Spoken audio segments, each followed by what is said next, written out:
nabotaki vendredi na ba 5h. Mais banda nabotaki na pesaki ata 100 francs ya césarienne te. Oya liboso nafutaki 40 000 francs. Ya mibale nafutaki 65 000 francs. Te sepelisinga makasi pona minito tozalaki na mbongo ya césarienne te. Po soki ke eza pona mbongo ya césarienne na lingi na kufa na ngai. Je travaillais pas, mais j'ai tombé enceinte. Comment j'allais payer les factures, tout ça, des choses comme ça.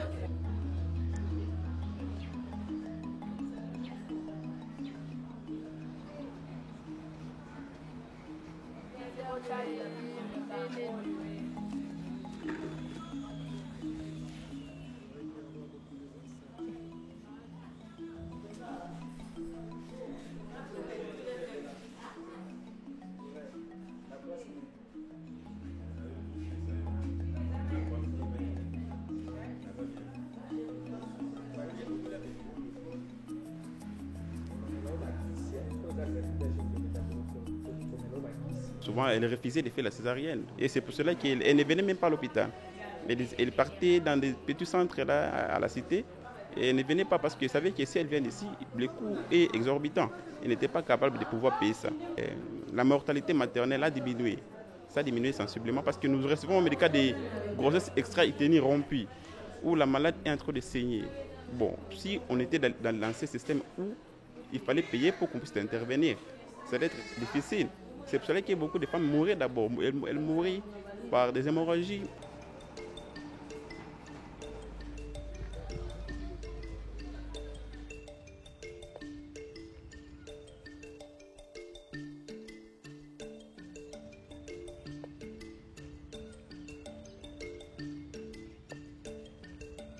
Le président de la République, c'est un fervent défenseur des droits de la femme. Et je pense que les femmes se sentent en confiance par rapport à cette position du président de la République. Ils se disent, nous avons un président qui nous comprend, nous avons un président qui comprend nos problèmes. À la présidence, c'est la première fois qu'on voit des femmes occuper des places de décision, on va dire. Il n'y en a jamais eu depuis l'indépendance. On a une directrice de cabinet adjointe, on a une première porte-parole que je suis. Ça n'avait jamais existé par le passé.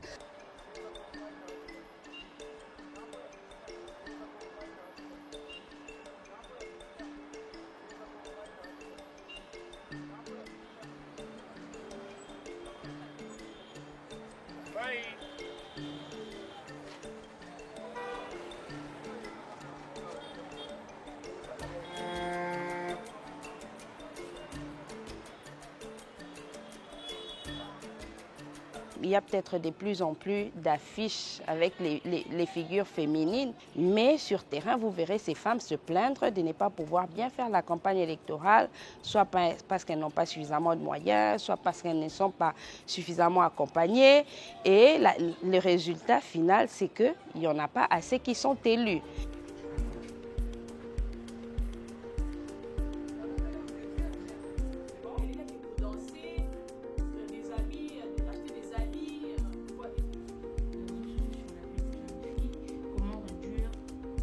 Nous avons par exemple la Constitution qui prône la parité, mais le problème c'est plus dans les lois, la mise en application de cela sur terrain. C'est vrai qu'on a aussi une loi sur la parité, mais jusque-là sur terrain, on n'arrive pas encore à atteindre ce niveau. C'est là où on se dit qu'il faut vraiment un grand travail qui continue à être fait. Nous, organisations de la société civile, devrions continuer, pas seulement agir, mais également mener des actions de plaidoyer pour qu'au niveau de l'État, les questions des femmes soient de plus en plus priorisées.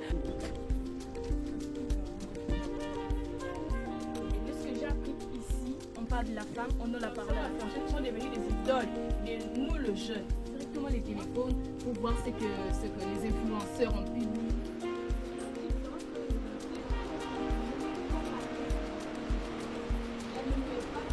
Je veux que d'autres femmes m'écoutent.